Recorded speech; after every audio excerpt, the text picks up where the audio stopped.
본격적인 공천 심사를 앞두고 국민의힘 내부에선 현역 의원 최대 절반 물갈이설이 거론되고 있습니다.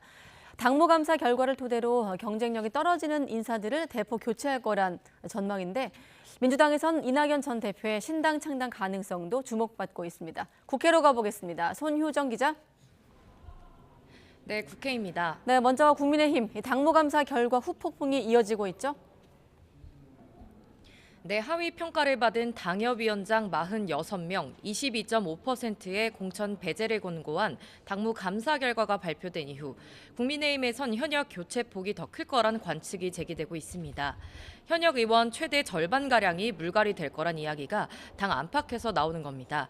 특히 정당 지지율보다 개인 지지율이 낮은 현역 의원들을 공천관리위원회에 통보하겠다는 방침을 두고 상대적으로 국민의힘 지지세가 강한 대구, 경북, 부산, 경남 등 영남권 의원들의 긴장감이 높아지고 있습니다.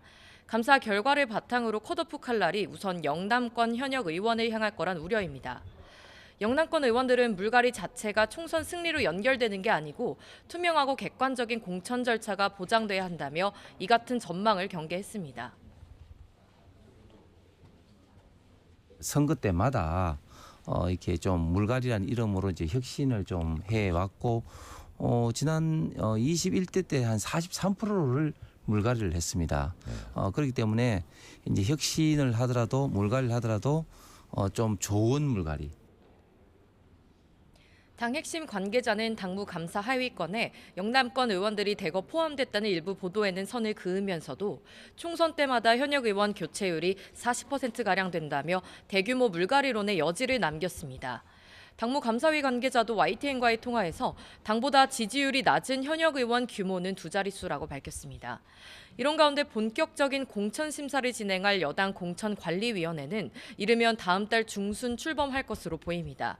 지도부는 당 상황을 잘 모르는 외부 인사가 공천 작업을 주도할 경우 당내 갈등이 커질 수 있는 만큼 가급적 내부 인사 가운데 공관위원장을 발탁하는 방향에 무게를 싣고 있습니다. 네, 이번에 민주당입니다. 이낙연 전 대표가 신당 창당 가능성을 부인하지 않으면서 당내 파장이 이어지고 있죠? 네, 지난 대선 경선 경쟁자였던 이낙연 전 대표가 어제 이재명 대표를 겨냥해 작심 발언을 쏟아냈습니다. 강성 팬덤과 이 대표의 리더십을 문제 삼으며 당내 민주주의가 무너졌다고 날선 비판을 했는데 신당 창당 여부에 대해서도 여러 갈래의 모색이 있다며 가능성을 열어뒀습니다. 이재명 대표는 이 전 대표 발언 직후 별다른 입장을 내놓진 않았는데요. 친명계와 지도부는 이 전 대표가 민주당을 벗어나 새로운 당을 만들기는 쉽지 않을 거라며 신당 가능성을 낮게 판단하고 있습니다. 저희들은 이낙연 대표께서 민주당과 함께 정치 인생과 모든 과정을 다 해오셨기 때문에 그거는 검토의 그 내용은 아닌 것 같습니다. 하지만 공천 과정에서 비명계 의원들에 대한 불이익이 현실화된다면 이 전 대표를 중심으로 신당 움직임이 본격화될 거란 관측도 나오고 있습니다. 이런 가운데 민주당 내부에선 내년 총선에 적용할 선거제를 놓고 갑론을박이 이어지고 있습니다.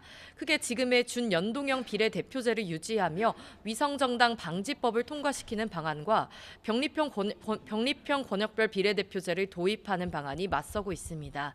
이재명 대표를 비롯한 지도부는 선거 승리를 위해선 민주당에 유리한 과거 병립형 비례대표제로 돌아가야 한다는 의중을 내비쳤는데 선거제 퇴행은 안 된다는 다른 의원들의 반발이 만만치 않아 앞으로 논의 상황이 주목됩니다. 지금까지 국회에서 전해드렸습니다.